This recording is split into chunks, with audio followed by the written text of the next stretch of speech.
Olá, bom dia.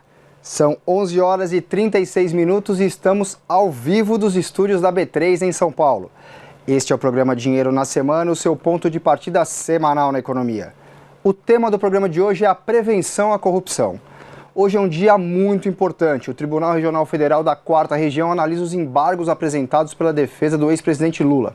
O início dessa história, você sabe, são os desvios de recursos públicos e a relação promíscua entre políticos e empresários. Para conversar conosco sobre o assunto, eu recebo a especialista Mércia Carmelini, sócia do escritório de advocacia Filhorini, Blanco e Carmelini. Ela vai nos ajudar a entender o que tem sido feito para diminuir os riscos de casos como esses que estamos assistindo voltem a se repetir. Aproveite agora que o programa está começando para compartilhar o nosso link.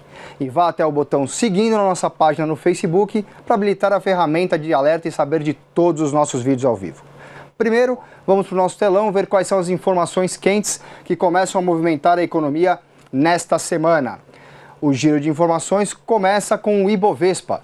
O principal índice da B3 encerrou a semana passada em queda de 0,60% aos 84.377 pontos. Foi a terceira semana seguida de queda, o que deve levar o indicador a fechar o mês de março em baixa. O que tem prejudicado o Ibovespa são as ameaças de guerra comercial entre os Estados Unidos e a China. Agora há pouco, o indicador estava em alta de 0,71% aos 84.977 pontos. Nosso próximo item é o câmbio. Os temores com essa guerra comercial fizeram o dólar fechar a semana passada na maior cotação do ano. A moeda americana estava sendo negociada a R$ 3,31, um avanço de 1,19% na semana. Agora, o dólar está estável no ano e com valorização acumulada de 2,31% em março. Há 15 minutos atrás, a moeda americana estava sendo negociada em baixa de 0,45% aos R$ 3,30. Para fechar o giro de informações quentes desse final de manhã, vamos ver o que está em destaque no www.istoedinheiro.com.br.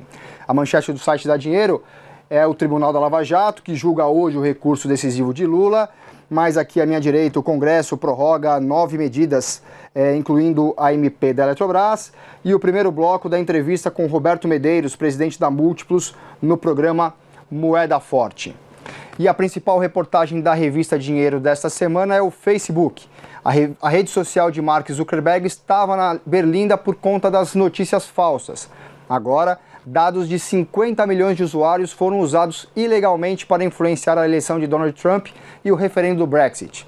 Leia na reportagem completa, que está nas bancas e no site da Dinheiro, por que o escândalo coloca seu modelo de negócios em risco. Eu volto para o telão para destacar o tema de hoje, a prevenção à corrupção. Daqui a pouco tem a análise de Luiz Arthur Nogueira no quadro Descomplicando a Economia e no final do programa a gente faz a agenda da semana. A especialista Mércia Carmelini está conosco aqui para explicar quais são os avanços nessa área de combate à corrupção. Mércia, bem-vinda, bom dia. Muito obrigada. O que a gente já tem de avanços nesse momento do Brasil em relação ao combate à corrupção? Eu não diria avanços, eu diria que nós temos algum entusiasmo e alguma vontade para dar andamento a essa prevenção. Precisamos de postura, precisamos de aplicação de leis, precisamos de um STF que saiba se comportar e decida corretamente. Nós temos um caminho muito longo para andar ainda. E o que já foi feito nesse período? Quer dizer, desde que a Lava Jato começou a mostrar todos esses crimes, o que a gente já conseguiu ver as empresas fazendo para combater a corrupção? Olha, na realidade, isso tudo começou há muito tempo atrás e o Brasil já aplica esses princípios no mercado financeiro desde 98, quando o Brasil adotou os 13 princípios da Basileia. Entre eles, essa parte de monitoramento de riscos e de controles e o compliance propriamente dito, que tem sido muito falado nesse contexto de atuações contra a corrupção. Então, nós temos legislação agora que prevê e obriga o monitoramento de riscos, que prevê o que é a corrupção ativa, a corrupção passiva. Na realidade, já havia essa previsão, a gente está buscando uma tipificação mais consistente para evitar que as pessoas escapem da punibilidade, né? E agora você vê as empresas tentando, isso é uma coisa boa, tentando instalar departamentos de compliance, identificar riscos, exigir que os seus fornecedores e os seus parceiros também façam isso, e isso é uma coisa boa, isso vai criar alguma discussão, e criar a discussão é sempre bom. É uma cultura que nós temos que alterar. A palavra compliance realmente ficou muito em moda, né? Todo mundo adotando compliance, fazendo compliance. O que essa palavra significa e como ela é aplicada? A palavra compliance não tem a abrangência que as pessoas estão dando a ela hoje. O compliance é uma atividade essencial numa empresa, qualquer que seja o seu ramo de atividade, para definir, identificar primeiro quais são os riscos da empresa, porque riscos, você sempre pensa em riscos como um fator de redução de rentabilidade, de custos, de despesas, de pagamento de indenizações. Então, o compliance nasceu para isso. Você identifica os riscos, você estabelece processos, procedimentos, você monitora se todos esses processos e procedimentos estão sendo obedecidos, e aí você mitiga os riscos da empresa. Hoje em dia as pessoas estão vinculando muito os procedimentos de compliance ao fim da corrupção. Não é bem assim. Né? Nós sabemos que isso é uma questão de ética, e nós sabemos que se os sócios da empresa forem criminosos, não há compliance, nem departamento de compliance que evite a empresa a transitar por esses caminhos. Até porque muitas das empresas já tinham um departamento de compliance, talvez não com essa abrangência ou esse conhecimento todo, mas já existiam esses departamentos internamente, né? Com certeza, para monitorar outros riscos. Né? E não os riscos que realmente deveriam ser. Tinha alguns controles paralelos, né, que a gente descobriu. Que acabaram não ajudando pois muito. O compliance não percebeu que eles existiam. Mas o compliance serve para tudo. Por exemplo, vai fechar um contrato, a empresa está fechando um contrato, a área de compliance vai falar assim, não fecha o contrato que é proibido? Jamais, de forma nenhuma. Não podemos esquecer que existem nas empresas, pelo menos na maioria delas, um departamento comercial, um departamento jurídico que vai analisar os contratos. O que o compliance faz, por exemplo, em termos de contratos? O compliance tem uma atividade muito abrangente. Então, ele diz o seguinte, olha, primeiro você tem que fazer uma análise da pessoa que você está contratando. Verificar se ele tem se essa empresa, essa sua contraparte tem uma imagem correta, se não tem nenhuma ação criminal contra ela. Isso é uma verificação principal. Depois você vai discutir o objeto do seu contrato. Se for uma compra, por exemplo, o compliance provavelmente vai sugerir o seguinte: façam 3 orçamentos e mande o contrato para o jurídico. Então, depois que os negócios estão feitos, o compliance vai mensurar se os procedimentos foram obedecidos, acatados, se existem falhas, até para que ele dê sugestões de contribuição. Por exemplo, o comercial não fez essa pesquisa inicial, existe uma falha de procedimento. O contrato não passou pelo jurídico. Existe uma enorme falha de procedimento. Né? Volta lá e faz de novo. Volta lá e faz de novo. Ou não faça mais. Já que você assinou o contrato. Né? Não pode aditá-lo. Se a outra parte não quiser, mas não repita esse procedimento. Entendeu? Mas ele bloquear um acordo, jamais? Jamais. Isso não é atividade de compliance. E na sua atividade, o que mudou depois de todos esses casos de corrupção? Teve um excesso de palavras e normas que teve que ser colocado em contrato? Isso existiu alguma mudança? Os advogados acham muito engraçado isso, porque principalmente depois que foi publicada a lei anticorrupção, muitas empresas, e principalmente as americanas, porque a nossa raiz legal é diferente, né? Enquanto aqui nós estamos muito afeitos à legislação, lá o direito é consuetudinário. Por isso você tem contratos americanos com 600 páginas e aqui a gente não precisa. Lá você precisa demonstrar vontade das partes. Aqui você não pode disciplinar nada que seja contra a lei. Né? É simples assim. Ou deveria ser simples assim. Então, hoje em dia, você vê as pessoas exigindo que no contrato você diga: eu me obrigo a cumprir a lei da anticorrupção. Eu não tenho outra alternativa. Não só essa, como todas as outras. Entendeu? A lei está aí para ser cumprida. A lei está aí para ser cumprida. Isso não tem discussão. O que você... Então, isso não leva a nada. Vamos pensar otimisticamente e vamos interpretar isso como uma alteração de cultura. Aí é válido, mas do ponto de vista legal, não tem validade nenhuma. Não. É só para constar no contrato e falar: estamos atentos a esse ponto. Nós somos ótimos, a gente tá tudo atende toda a legislação. Você fazer uma pausa na nossa conversa para falar com o Luiz Arthur Nogueira, que já está aqui a postos. Luiz, bom dia. Tudo bem, Márcio? Bom dia. Você? Tudo bom. Como é que está o quadro Descomplicando a Economia hoje? Hoje eu peguei o boletim Focus do Banco Central, que acabou de ser divulgado, para a gente analisar como que o mercado está olhando as previsões econômicas para 2018 e 2019. Otimismo, né? Otimismo. Então vamos a ele? Vamos lá, depois no final uma pergunta para a Mércia. Combinado? Não. Combinado. Vamos lá então, pessoal, aqui ó, nessa semana eu trouxe o boletim Focus, dados de 2018 e 2019, para a gente entender como é que o mercado está olhando efetivamente o cenário econômico do país, né? Começando com o PIB. 2,89%. Eu particularmente acho que o Brasil pode crescer um pouco mais, um pouquinho mais do que 3% esse ano, mas reconheço que a insegurança jurídica e a insegurança política, principalmente provocada pelas eleições, faz com que os empresários acabem adiando um pouco alguns investimentos. Para o ano que vem, esse cenário de 3%, na verdade, é um belo chute, porque ninguém sabe quem vai ganhar a eleição, qual agenda econômica será vencedora, portanto, fica difícil a gente projetar 2019. Em relação à inflação, acho que são ótimas notícias. Inflação sob controle, 3,57 esse ano, 4,10%. Com inflação sob controle, o Banco Central pode e deve manter os juros baixos. Aqui vai uma discordância minha com o mercado. O mercado ainda acha que a Selic, a taxa básica, vai encerrar esse ano em 6,5%, que é a taxa atual. Eu acho que o Banco Central, na última reunião do Copom, deixou claro que tem um espaço para mais um corte pequeno de 0,25 ponto percentual. Portanto, a minha previsão é que a gente encerre com Selic de 6,25% ao ano.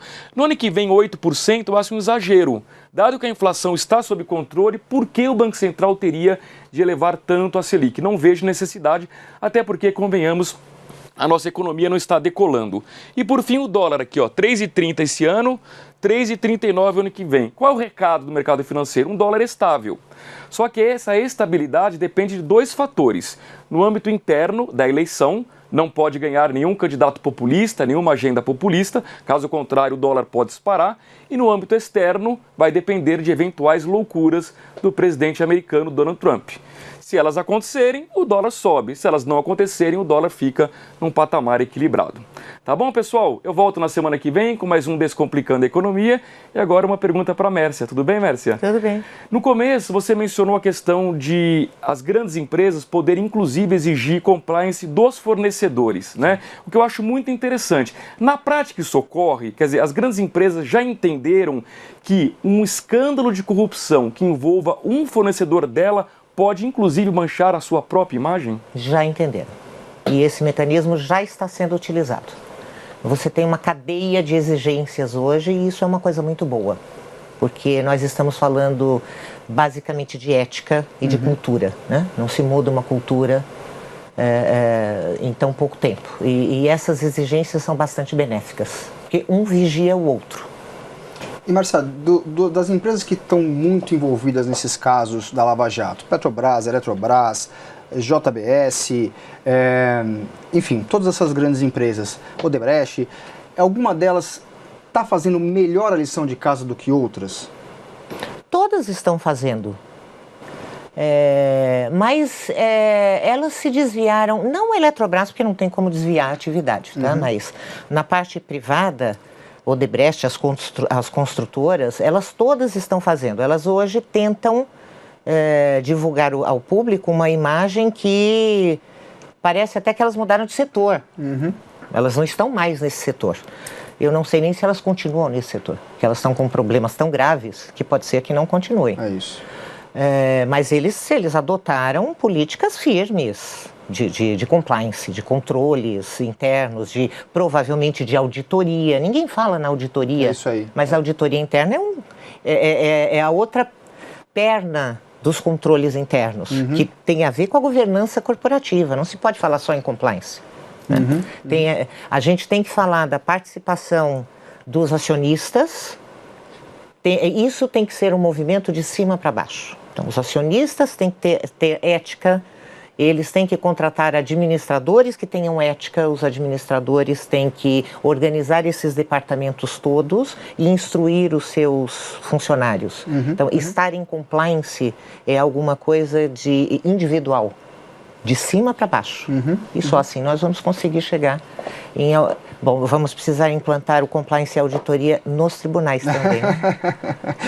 Aí a gente consegue. Esse é o próximo passo, né? Esse é o próximo passo. Tem um judiciário que consiga colaborar, né? E os acionistas devem continuar na empresa? Uma empresa envolvida em casos tão graves de corrupção, os acionistas podem continuar à frente de suas empresas ou o certo seria eles saírem e deixarem... É complicado você afastar um acionista porque é um ativo dele. Eu não encontro nenhuma brecha legal para você afastar os acionistas. Você vai retirar as ações deles?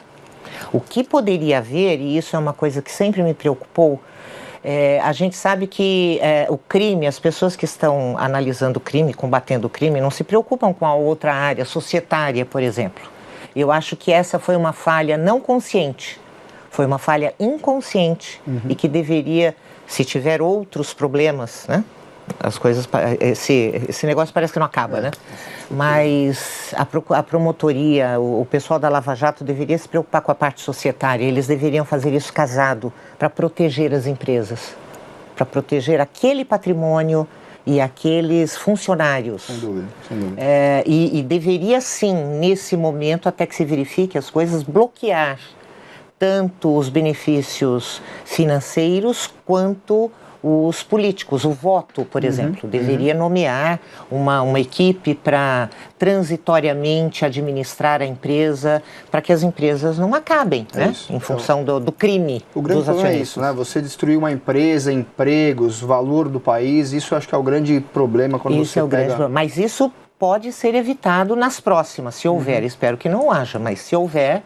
Eles têm que ter um planejamento societário que trabalhe lado a lado. Espero que seja um passo acima, né? Todo esse caso de corrupção, a gente ande um degrau acima e não retroceda nesse ponto, né?